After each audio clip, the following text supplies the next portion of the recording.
Hi Fatma, Hi. how are you? I'm so happy to have you today. Really excited to formally speak with you and host you as a speaker. Likewise, I'm excited to be on your show. Thank you. So Fatma, I'm just going to start off with a little bit of an intro from what I know, and I want you to build on it and talk about your experience. Because I think today there's a lot that we can learn from your experiences and what you've done, both in the role that you are today, as well as the roles that you've had before this, and how you've been able to kind of transform that your career. So Fatma's, since 2018, you've been a yoga teacher. You've been you have your own practice. You've been involved with a lot of different yoga studios, and you've been on this amazing journey of yoga and mindfulness. Prior to this, you've had almost a decade's experience of marketing and PR at various organizations, Nielsen, Zhivago, Zenith, and in all of those roles you've done really well, and now you've decided to move on and transform your career and use your passion to kind of grow this and bring this to the world. So I want to start off with that, Fatma, and I want to understand more about what you're doing today. So how is yoga for you, especially during this time, and how have you adapted your practice, or how do you see others around you adapt to the quarantine, to the lockdown? Yeah. So, so yoga right now, quite honestly, when the lockdown came into place, you know how everything happens together, right? So after teaching since 2018, like you mentioned, I finally felt that like my footing was together, clients were very stable, and luckily my business also in the studio, the business was growing and the clients were at an all-time peak. Okay, in March, my classes, I had my highest ever clientele. Unfortunately, I only got to enjoy 3 of those classes before we went into a lockdown. Now, when the lockdown started, I was very upset because it was like, finally I'm doing this and finally it's growing. And now look, and you've been at my yoga classes like since I started, and you've seen like it started off with 2 people, you and Ali, your husband, then it was my husband. So literally it was a very like slow effect, which is, natural. Anyway, so when the lockdown started, I honestly think it didn't take me that long to get adjusted to the online world, which was very interesting because I felt like a lot of I think what happened is I really didn't know what the online world was going to be like, and especially for yoga. I had been taking a lot of YouTube videos. So when I started doing my setup at home, my only thing was like, oh, I want my backdrop to be like Adrian's studio. I want this, I want that. It was very aesthetically, like I was very focused on aesthetics, not really focused on the whole experience altogether, right? So I would say March went like, you just the lockdown is happening, too much is happening for anything to kind of digest. April is when I think it really, really hit me that, okay, my whole business is online. I have to figure out how to grow this. Marketing, just a lot of things were, in the pipeline. So I think that now I've been through the excitement, I've been through the fear. So now come June, I think like, like this is how it is. And I like it, honestly. Like the only thing that really, really, really I miss is my clients. I really miss seeing my clients. I miss talking to my clients. I miss their energy. I miss feeling like lazy in class and my clients all hyper and so getting hyper, a very important thing is when you're doing it online, you are your own energy. So sometimes if you're having a down day, it's really, really difficult. And I notice and I'm like, okay, let me end this in 45 minutes. So that's one thing that has been impacted for sure, is that you're not really getting the positive energy from that class around you. Negative energy is easier to block out anyway. So yeah. And how have the clients taken it? So how has the audience taken it? Have they adapted to the online way of yoga, or do they feel that there's still that the connection isn't there between the teacher and them? So I feel like people who have been exercising, doing yoga, working for some time, they have adapted very quickly, okay? But the people who are beginners, they are like, oh, we don't want to do it online, even though it technically should be the opposite way around, right? Like people who have been doing it can watch literally any video and follow it. Beginners connect with the teacher, but somehow in this online world, I'm finding that a lot of like old clients are coming and attending, and all of the new clients are the ones that are like, oh, acha, we can't do online nahi hota hai, and stuff like that. Right. And so you've been within, like I said, communication, PR, marketing for almost a decade. Could you talk to me a little bit about those roles? So prior to 2018, what was it that you were doing at that point in time? And starting from your sociology from Booster, what happened then? So basically, I started off my career at a rehab facility for people with mental illnesses, okay, as a marketing professional. I think when I graduated from college, like anyone, I had absolutely no idea what I was doing. I had no idea what I wanted to get into. All I knew was that ads are very interesting. I knew that my CAP internship, which made a bet, I knew I enjoyed talking to people. So with these like random pieces of information, I'm like, okay, marketing, let's see how that, then I was like, oh, I love Facebook. Like I actually, it's really funny. When I graduated college, I applied to a job on Facebook, like a Facebook job every single month. And my cover letter used to be like, I am obsessed with this tool. I know how to stalk anyone. Please hire me. Like by the end of it, I was like, I am the best representative. But never got the job anyways. But so I think marketing was a very, like, it's me. It's really, really me. And when I worked at that rehab facility, obviously there's a lot of other struggles. I couldn't adjust because, it was too heavy for me, and I wasn't right back. I didn't have the right background. Like psychology, I think would have been a bit better. So when I moved into my PR role, it was like a rush. Okay, Rana, like it was, I still look back and I remember that energy, that feeling, like just running from one event to another, making president speech, then making one. I've met strings in my PR role, and literally like face to face with strings, Amna Sheikh, Saba Kamar, all these models, I've been to one of Sarvat Gilani's set at a hospital because I had to get a contract signed. So, the definition of a rush, that was my job at PR. Like I was doing fashion shows, just knew everyone. But obviously I think also, like the burnout happens also in that. When the time came for me to like kind of, when I was feeling more like, okay, I'm done with my years right after graduation and stuff, I think that's when I kind of made the shift into more of a corporate marketing role. That's when I went into Javago. I still love marketing. And at Nissan also, that's what I was doing, was marketing, PR. I love marketing. It's just, I honestly, I think a very, very big part of my yoga business also is marketing and PR. And a very big part is like, like for a lack of better words, but like really following up and stalking clients and like just really, Facebook and that's skills are coming in handy. all my stalking skills always coming in handy. So I think that like, I'll be like sitting on my phone just one day, like if it's in the afternoon, then I'm like, oh, I haven't spoken to XYZ client in a while, let me follow them. And that is really who I am as a person. So I do feel like I've taken a lot of what I learned in my past years into what I am today. Right. Like, for example, I'll talk about my Nissan job, right? So like in Nissan, there's marketing, which is market research, okay? When you learn about consumers, you learn about how to, how to pitch clients, those consumers, like you understand the relationship when you're making a product, how to reach out to a particular person, right? For example.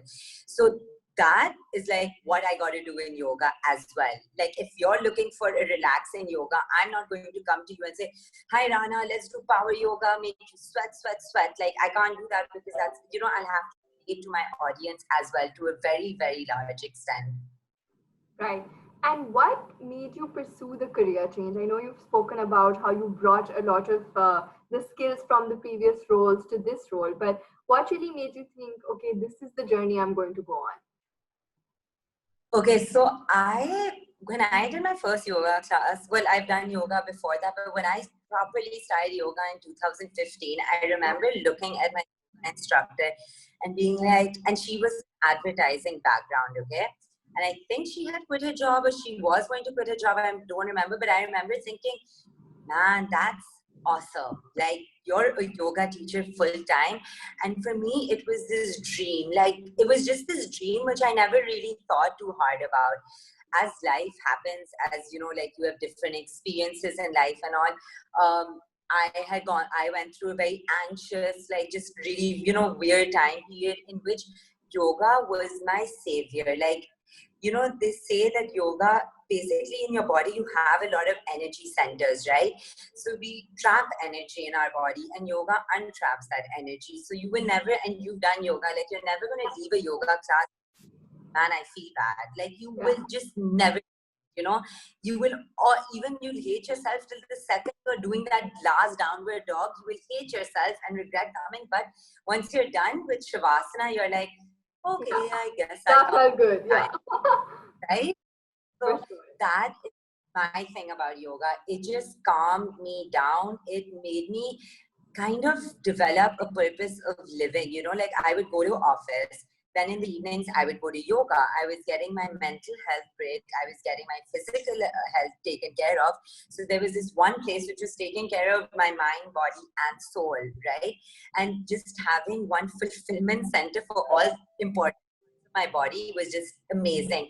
So I think what really pushed me was my husband. Like he was like, oh, just go for your training. Like for him, it was just like, just do it. Like what do you mean? Like like you're at work. If you want to do it, just do it. Just do it. So that I think then on my 30th birthday, I was like, I have an excuse to do it now. Like let me give it to myself as a birthday present because why not? And honestly, I think like the second I went into it, like there's been no looking back at all. I mean, in terms of, there's a lot of FOMO sometimes. I'm like, oh man, I miss working, I miss my colleagues and all, definitely, because yoga is very alone in a way.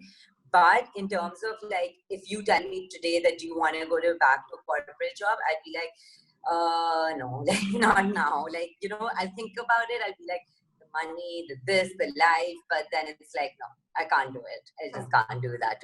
Interesting that you're at this in this place right now where you feel this is the best things that happened, and you're glad that it happened and you took this call. But I'm sure at the start, when you were starting out, there must have been some kind of fear on whether or not it will work out. Like you said, the money, the rush. How did you convince yourself to kind of stay firmly with the plan and continue onward? Okay, so honestly, I kept applying to jobs. Okay, I got job offers, and one job offer I got was like, they were like, just join us part time, just join us. You can do your yoga in the evening, and they offered me a really, really like good amount of money. Okay, more than I was making before or anything. And then I was like, no. I was like, I can't. I'm not joining it. I thought about it. I thought about it more. But honestly, the fear, I think what happened is that I kept getting the fear. Obviously, like, I mean, 10 years in a corporate job where I'm like literally living, earning my own money and everything, right? So I constantly had that fear. So my solution was like, okay, apply to a job. Fine, apply to a job. Got the job. Okay, so what does your heart say to do? So then clearly the 30,000 rupees I'm earning every month as a yoga instructor, like, well, if I'm surviving, I'm surviving.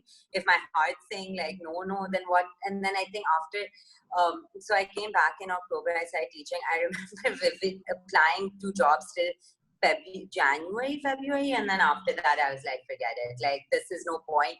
And I noticed I was not being able to give yoga also my 100% because there's that, when I have that option of an out, you can't give 100%. Like, it's just human behavior, right? So then I decided, forget it. I'm done. I should run around and teach 100 people if I like yoga and make my life miserable in that way, but I should not make it miserable in the sense that I can't give my heart to even one thing, you know? Of course.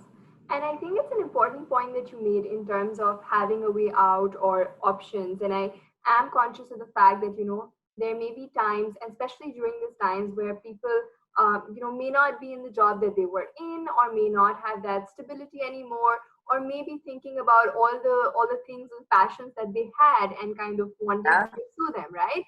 So how what advice would you have for them in terms of wanting to start out and go with something that's not been done before? Because I also think of yoga, and I think of, even 5 years ago, I don't remember so many yoga teachers, right? But today there's a lot of people that are really, advancing with their practice. People have adapted to it. What would you suggest? Okay, so one thing is that I would suggest that is like don't make passion based on anyone else's passion. Okay, I notice and I notice also like a lot of times we tend to see, oh, our husband likes this, our boyfriend, our friend likes this, or whatever likes this, you know, and we tend to try to copy them. Okay, and I have been there. Like I have tried to develop passions based on someone else's passion or something. But my honest advice would be lock yourself up in a room.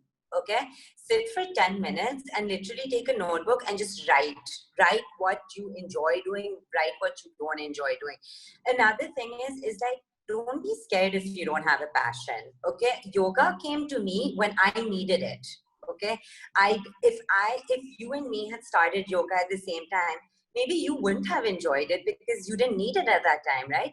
So I got lucky that I found what I needed and I used it, right? And it helped me and made me fall in love with it more. If you don't have a passion, that's like fine. Like that's 100% fine. If you find yourself confused, if you find yourself hating your job and stuff, if you that's okay too. The only thing is if you find yourself waking up every morning and regretting the day ahead of you, then you have a problem. Okay, and then your problem, and for me, you know, therapy really helped me a lot with discovering my passion. And I think people think, oh, therapy like, you know, must be thoroughly crazy or something that they're going for therapy. But I found therapy was a life changing, like a learning experience. You know, I got into mindfulness because I really wanted to discover like what is there more to life. A lot of people are very career oriented. In fact, I was ashamed for not being as career oriented. Like when I followed my yoga path, and I still find myself a lot of time justifying my role to a corporate person, being like, no, but you know, I love my job. Like I don't need to explain to anyone I love my job, but I do find myself in this position a lot of times because a lot of people's reaction to you being a yoga teacher is like, oh, her husband must be financially taking care of her, that's why she's doing this fun thing, you know, when that's really like not the case. The case is that I found a fun thing to do that also, you know, helps me sustain my livelihood. Yes, I have a husband, but that doesn't mean that I can go pursue a passion just because of that, you know. So I would say that, like, to anyone who's trying to figure themselves out or wants to follow their passion, have a plan. Okay, you have to have a plan. Tell yourself, I am going to quit my job on 1st January 2025, even if it's a 5-year plan. Have a plan. You have to save money till your plan. Don't be broke and then decide, oh, okay, I'll do whatever. Don't be practical. You want to pursue something you love, come up with practical solutions, figure it out practically. No, I think such great points that you made, especially, what you said about being open to things. So if you don't feel that you have, okay, I don't sing well, or I don't dance well, or I don't have a particular talent that maybe I can monetize, also be open to explore what's out there and let it come to you, like you said, right? Exactly. And then about having plans as well. So if you have found that there is something that you enjoy doing and could possibly be something you can do for a longer period of time, it doesn't have to be also forever for the rest of your life. No. But yeah, and you find that thing, but you make a plan. So you give it your 100%. You are honest to your plan and your passion also, right? So you don't get into it broke. You don't get into it with just like a casual attitude, but you really want to make it happen. So no, Yeah. I think those are And, great. Yeah. and what you said, like, I think the most important thing is actually being open to anything for, and you have to discover, for example, the plant behind you. Did you ever know that you would enjoy taking care of plants? You know, you bought your first, you took Exactly. care of it. Okay, this is fun. If you didn't enjoy it, you would not have bought your second plant, right? But the fact that you are buying it, accept the fact that actually plants provide me happiness. Actually, I'm enjoying this. So that's the whole thing about being open, is like when something is good, accept it. There's really no fear. Like, don't run away from things.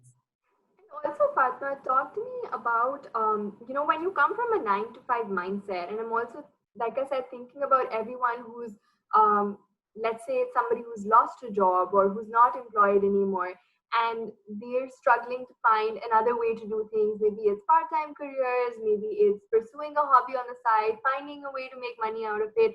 How do you move away from that mindset of, okay, so I don't have a fixed schedule of waking up at this time, taking a bus to X place? So how do you manage like this self-initiated, self-disciplined lifestyle? How does that work? So this is a funny question because I've always dreamt of being a morning person. Okay. Then I always found excuses to not be a morning person, right? So it became like after my 9 to 5 was like, oh, acha, now like I can sleep in my classes are in the afternoon, my classes are in the evening, blah, blah, right? But after the whole ups and downs, I still, now I wake up before 9 a.m. I have to, okay?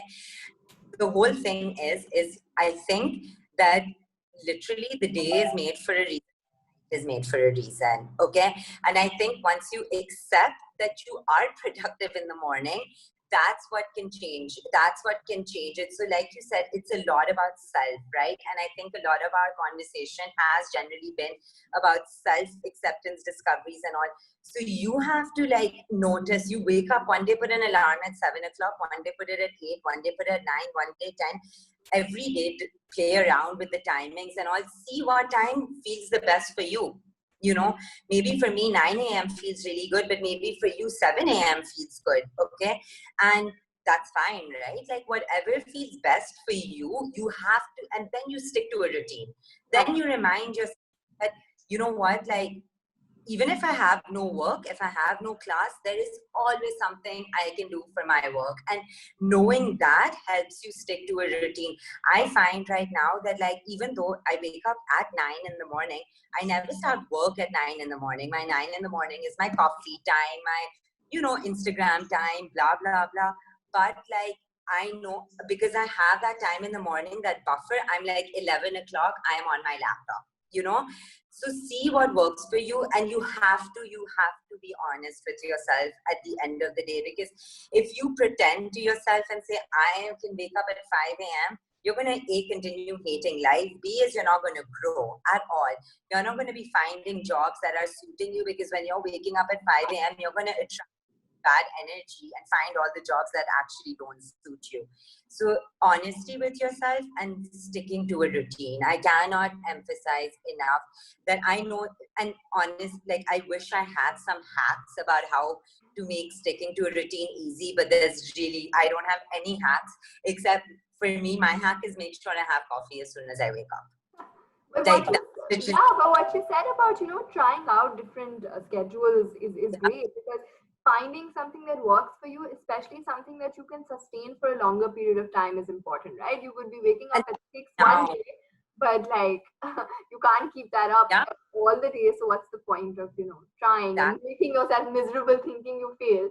So that's the thing, right? Is that if you wake up, like if I wake up at like 1 o'clock, I'm going to be like, man, I didn't do this today. I didn't do this. And what's happening? I'm just being like, I've made myself miserable by waking up at 1. So what's the point?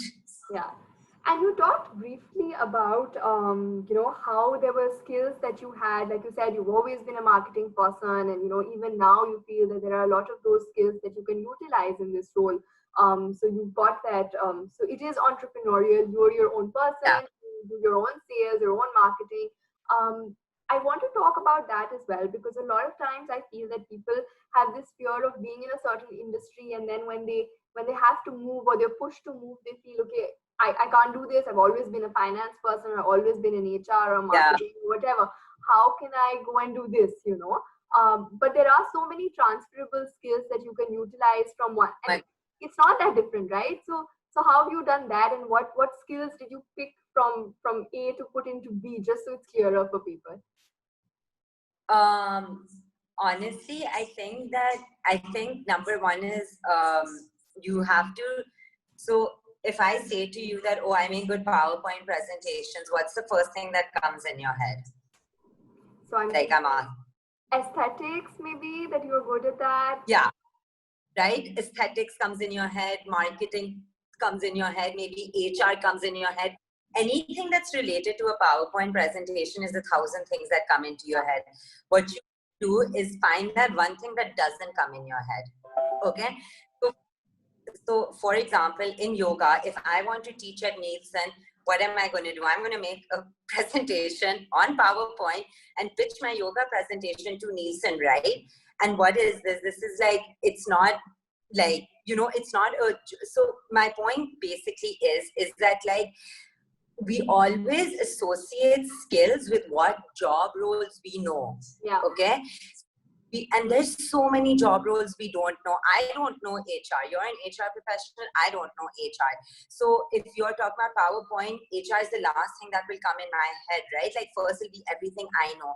So I think it's very, very important to literally just a CV, Mena, like they make you write down your skills.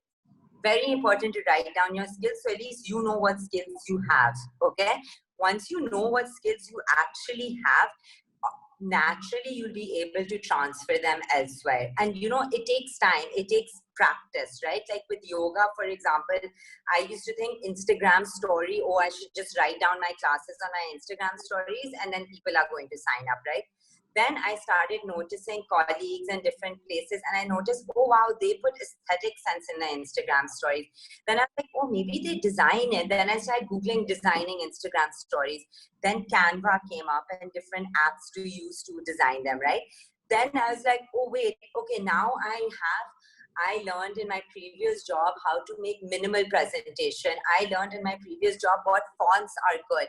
Oh, I can use this in this, So like, it's literally just being aware of the skills you own, and then you just figure it out. Like, but everything me and you are talking about, like the most important thing is the person should not have fear. Okay, is that the second you put any fear, judgment, if a person is judging themselves, if a person's fearful, the second you put that now in your head, you won't be able to do this. So the whole game is your mind game. The whole game is to keep writing facts in front of you.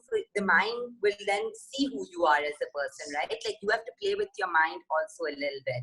And that's, yeah. So basically. No, that's actually so fair that it's not just the, let's say, the physical exercise of it, it's also No. the PR around it, the pitching, I'm sure the budgeting that you have to do. And if you Yeah. have a team, you're also hiring people. So it's all of those skills that you may have already utilized or experienced in other roles that you can bring here. It could even be event management if you're doing a yoga event, right? So, Yeah. Yeah. yeah.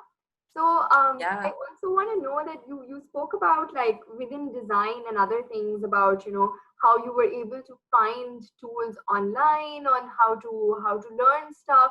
So for someone looking at yoga in particular or being interested, do you think that at this point in time, while we're all in lockdown, we can possibly not travel to do a certification? Is there a way to get involved, to initiate this training journey online, virtually? Are there any resources available? Yeah. So actually, one of my friends just completed her online training, and it's quite interesting because she did it from the same place I did it, from One Yoga Thailand, and I did mine from Koh Yang, and she did it online. And so was telling me was that it was an amazing experience. The only difference is that instead of finishing in 30 days, they give you more leeway. I think they give you 60 or 90 days because they understand you're at home and you can't dedicate 8 hours every day to yoga the same way you can when you're at the place itself, right? So, but they had online, she used to have online classes on Zoom. She had to submit online, like her, like everything she learned, different poses and everything was done in online. They made a Facebook, they made a Facebook group for all the teacher trainers so that they feel connected, because a big, sad, part about this whole online world is that the human interaction is just a little bit limited. But I think through these groups and everything, it helps a lot. In fact, I was listening to a podcast the other day in which the woman was like, oh, I'm physically distancing, but I have not socially distanced yet.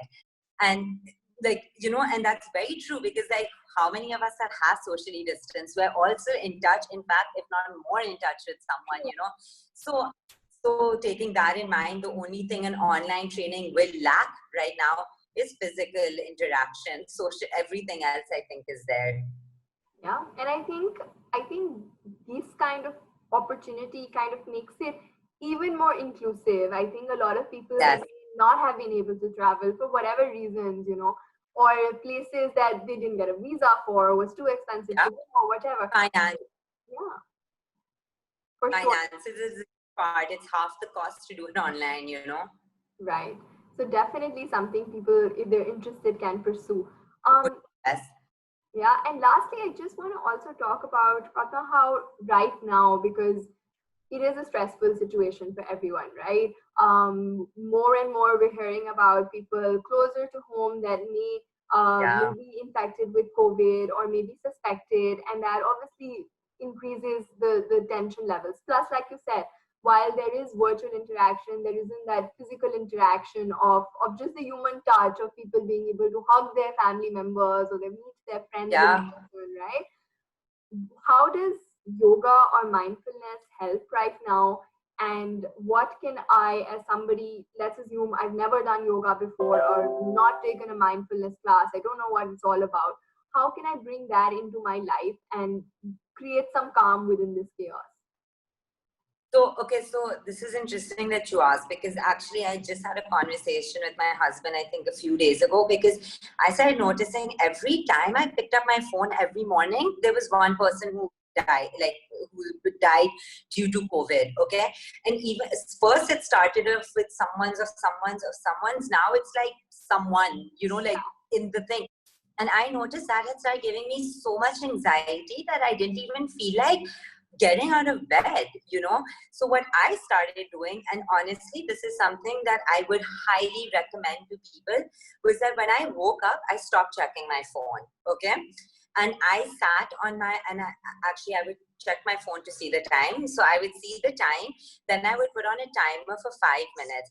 For those 5 minutes, I would literally sit on the floor next to my bed, and I sit there quietly with my eyes closed, just breathing, okay? That has changed my day around. Like, I have noticed I've become a happier person, like actually, because then after that, I make my coffee. Once you don't grab onto your phone the first thing when you wake up, then you can notice that you actually can delay it a lot. And I know a lot of people's reasoning for checking the phone is like, oh, I have a work email. Your work email can wait 5 minutes. And I'm like so tired of listening to people always. It's like an excuse, right? An excuse to be in touch with yourself. If you have to be online for work at 9 o'clock, wake up at 8:45 and then sit for 5 minutes. You have to do this for yourself. And like you said, right now is such an anxious time. Another very, very important thing is recognizing your anxiety, okay? Or accepting that you're not feeling good. If you accept that you're not feeling good and you're anxious, you yourself will take this, you will Google video. You will Google a mindfulness video the second you accept. A lot of us live there being like, oh, I'm fine. Oh yeah, there's just so much happening around me today, so that's why it's affecting me.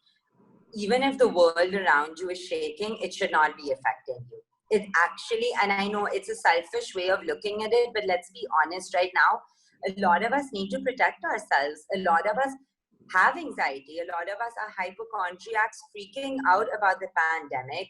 A lot of us don't care about the pandemic. You know, there are so many different extremes of feelings that you and the person you're living with will most likely not even see eye to eye. Okay. So the second you accept what you're feeling, you are able to open up yourself to what the other person is feeling. Okay.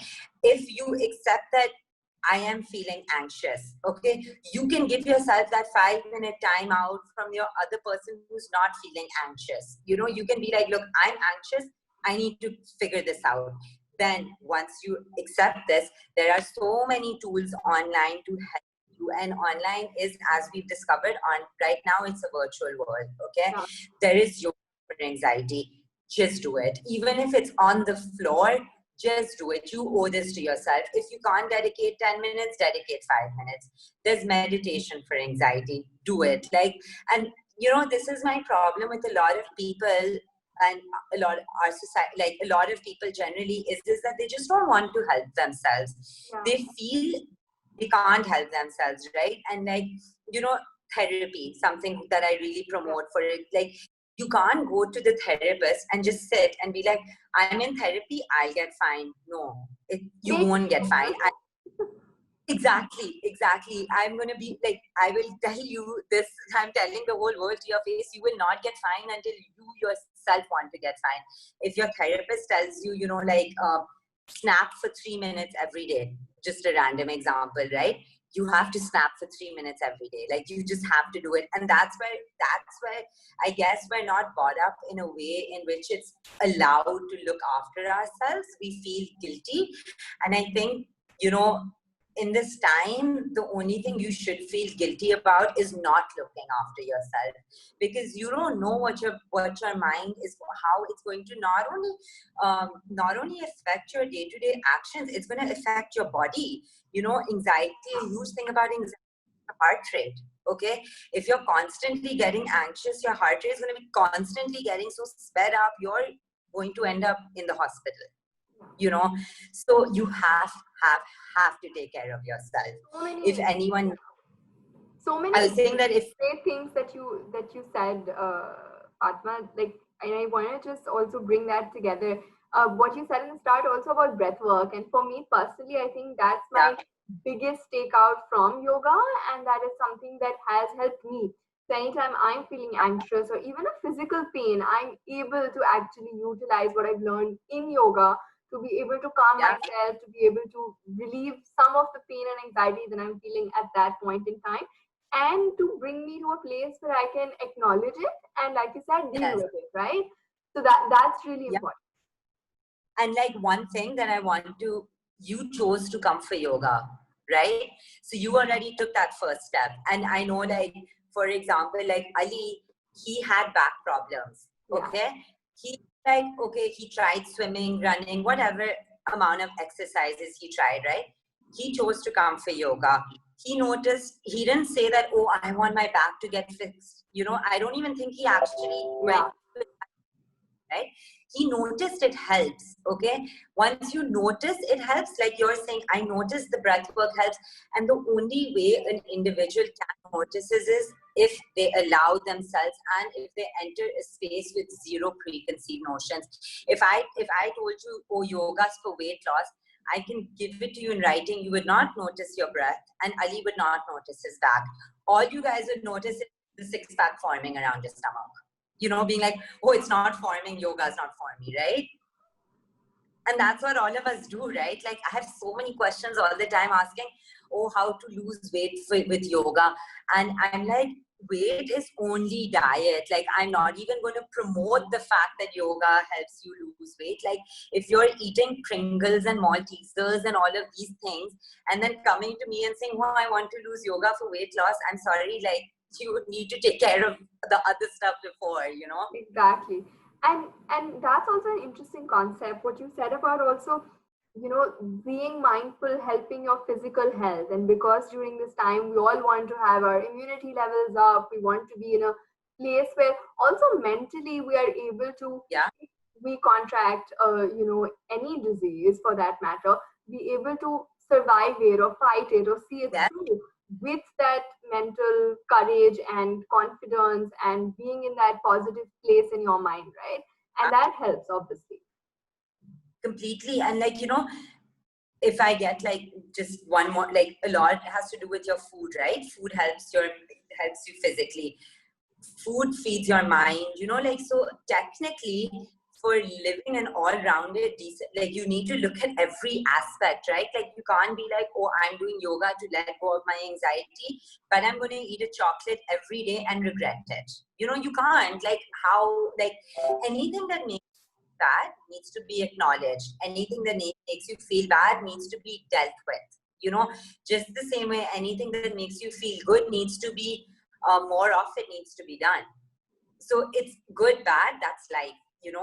And unfortunately, it's literally 50-50. Sometimes bad is more than good. And like right now, we're all struggling.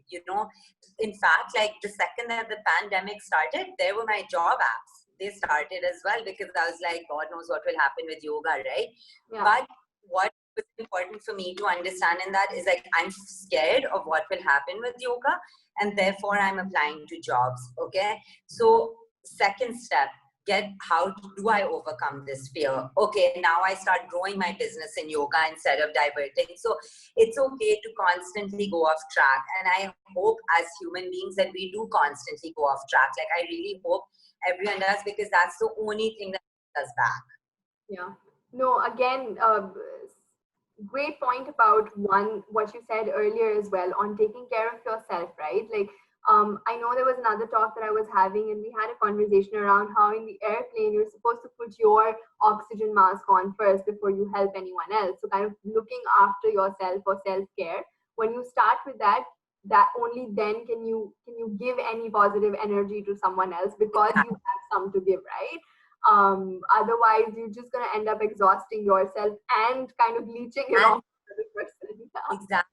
And someone else doesn't understand the concept of self-care, because I'm sure a lot of maybe our listeners will be like, okay, but like, it's easier said than done. Then you'd start talking about it more. You create conversation around self-care. You encourage family members around you to take care of themselves. Do it together. Maybe make it a goal of your whole household every day, spending 5 minutes on. I know it's harder for me to explain self-care to my parents, for example, than it would be for me to explain it to you, and that's okay. Like, I mean, it doesn't mean that your parents don't want you to take care of yourself. I'm sure parents want you to take care of yourself. They just don't get it. And that's fine. Just make it a family activity. Yeah. No, of course. And thank you, Fatma. I think such great points, both from the perspective of someone looking out to change their careers or transform their journey. What you said about, being confident, knowing what you want, and then having a plan to get it. And then also about yoga and mindfulness and how this can help kind of bring peace in your life and calm in your life, and how can you be in a better place both to deal with any kind of pandemics, as well as Yeah. any unemployment crises, any chaos at work, as well as take care of those around you, right? Yeah. It's been a great talk, and I loved having this conversation with you. So thank Love. you. Thank you.